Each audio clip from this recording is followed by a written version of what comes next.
পুৱাৰ প্ৰথমটো বাতৰিৰ সৈতে মই অৰূপ মৰাং। পতঞ্জলি কোম্পানীৰ বিৰুদ্ধে এবাৰ সুদীৰ্ঘ 5 বছৰৰ অন্তত বিচাৰৰ অন্তত এবাৰ ন্যায়ালয়ৰ ফালৰ পৰা বিশেষ সিদ্ধান্ত গ্ৰহণ কৰা হৈছে। অৰ্থাৎ পতঞ্জলিয়ে অতি নিম্নমানৰ খাদ্য প্ৰস্তুত কৰি বিক্ৰী কৰাৰ বাবে এবাৰ পতঞ্জলি কোম্পানীৰ বিশেষ খাদ্যক এবাৰ সম্পূৰ্ণ বন্ধ কৰিলে ন্যায়ালয়ে। আমি এই মুহূৰ্তত জনাব বিচাৰিছোঁ এটা বিশেষ খবৰ।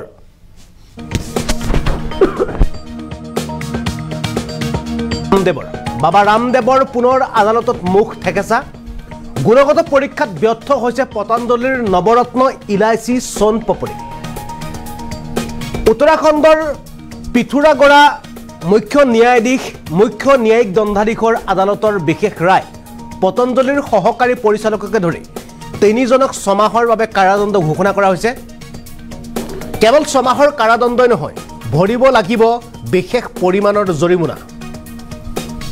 অতি নিকৃষ্ট মানৰ খাদ্য বিক্ৰী কৰাৰ অভিযোগ পতঞ্জলিৰ বিৰুদ্ধে।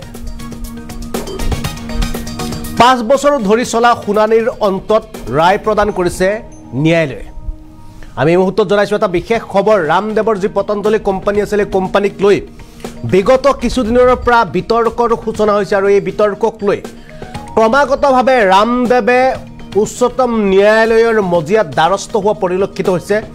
বাৰে বাৰে ৰামদেৱে উচ্চতম ন্যায়ালয়লৈ গৈ তেওঁ ক্ষমা খুজিছে যদিও ৰামদেৱৰ ক্ষমা গ্ৰহণ কৰা নাই উচ্চতম ন্যায়ালয়ে। এবাৰ ৰামদেৱৰ পতঞ্জলি কোম্পানীৰ বিৰুদ্ধে পুনৰ উত্তৰাখণ্ডৰ ন্যায়ালয়ৰ ফালৰ পৰা বিশেষ ৰায়দান প্ৰদান কৰা হৈছে। আপোনালোকে বিভিন্ন সময়ত ৰামদেৱৰ পতঞ্জলি কোম্পানীৰ যি সোণ পাপৰি আপোনালোকে ব্যৱহাৰ কৰি আছিল, এই সোণ পাপৰিক এতিয়া সম্পূৰ্ণ বন্ধ কৰাৰ নিৰ্দেশ প্ৰদান কৰিছে ন্যায়ালয়ৰ ফালৰ পৰা। কিয়নো এই সোণ পাপৰি পতঞ্জলিৰ সেই বিশেষ গুণগত সম্পন্ন যি সোণ পাপৰি বুলি তেওঁলোকে বিক্ৰী কৰি আছিল, এই সোণ পাপৰি অতিকৈ নিম্নমানৰ খাদ্য আৰু অতিকৈ নিম্নমানৰ খাদ্য এই সোণ পাপৰিক এতিয়া বন্ধ কৰাৰ সিদ্ধান্ত অৰ্থাৎ বন্ধ কৰাৰ নিৰ্দেশ প্ৰদান কৰিছে ন্যায়ালয়ৰ ফালৰ পৰা।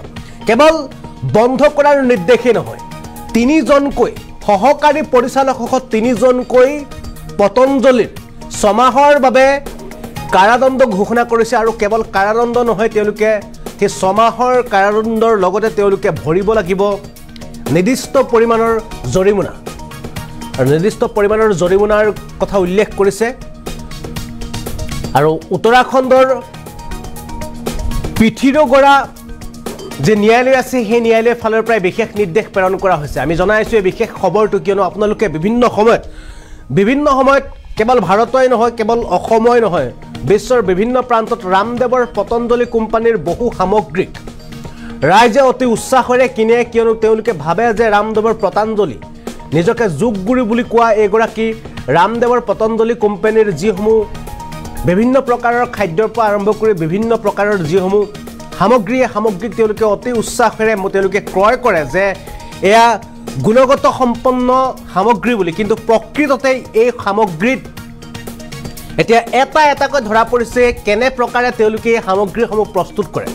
আৰু ইয়াৰ মাজতে আহিছে অতি নিকৃষ্ট মানৰ খাদ্য বিক্ৰী কৰাৰ অভিযোগত ৰামদেৱৰ পতঞ্জলিৰ যি সোণ পাপৰি আছিল, এই সোণ পাপৰিক এতিয়া সম্পূৰ্ণৰূপে বন্ধটো নিষিদ্ধ কৰাৰ লগতে বিক্ৰীৰ ক্ষেত্ৰত সম্পূৰ্ণ নিষিদ্ধ কৰাৰ লগতে 3গৰাকীকৈ ব্যক্তিক পতঞ্জলি কোম্পানীত কৰ্মৰত হৈ থকা 3গৰাকী ব্যক্তিক এতিয়া 6 মাহৰ বাবে কাৰাদণ্ড ঘোষণা কৰিছে। আৰু তেওঁলোকৰ ভিতৰত আছে এগৰাকী সহকাৰী পৰিচালক, আনহাতে 2গৰাকীকৈ বিষয়া কৰ্মচাৰীক 6 মাহৰ বাবে কাৰাদণ্ডৰ লগতে নিৰ্দিষ্ট পৰিমাণৰ জৰিমনাৰ ঘোষণা কৰিছে এইবাৰ ন্যায়ালয়ৰ ফালৰ পৰা।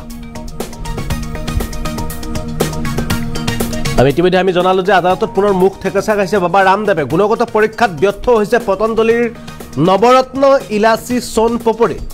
আপোনালোকে পতঞ্জলিৰ নৱৰত্ন ইলাচি সোণ পাপৰি আপোনালোকে ক্ৰয় কৰে নেকি? হয়তো বিভিন্ন সময়ত আপোনালোকে ক্ৰয় কৰি এই সোণ পাপৰি আপোনালোকে খাই আছিল, কিন্তু এই সোণ পাপৰি অতি নিম্নমানৰ খাদ্য, অতি নিকৃষ্ট মানৰ খাদ্য। উত্তৰাখণ্ডৰ পিথোৰাগড়া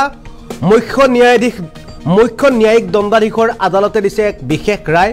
আৰু পতঞ্জলিৰ সহকাৰী পৰিচালককে ধৰি 3জনক 6 মাহৰ বাবে কাৰাদণ্ড ঘোষণা কৰিছে। কেৱল 6 মাহৰ কাৰাদণ্ডই নহয়, ভৰিব লাগিব বিশেষ পৰিমাণৰ জৰিমনা।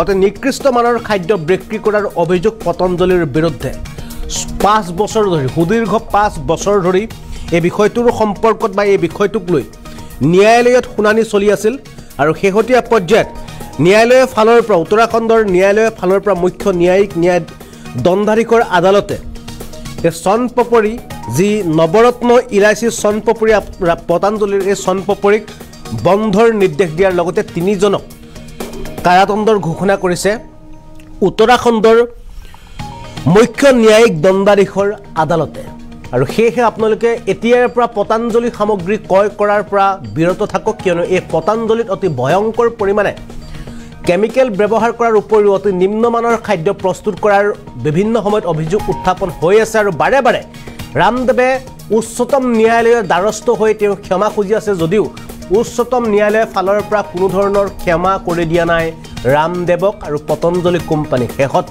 এতিয়া বন্ধ কৰা হ'ল পতঞ্জলিৰ চনপপৰি এনেদৰে বিভিন্ন যিসমূহ সামগ্ৰী আছে সেই সামগ্ৰীসমূহক এটা এটাকৈ এনেদৰে ন্যায়ালয়ৰ নিৰ্দেশত বন্ধ কৰা হৈছে ৰামদেৱৰ পতঞ্জলি কোম্পানীৰ সামগ্ৰীসমূহক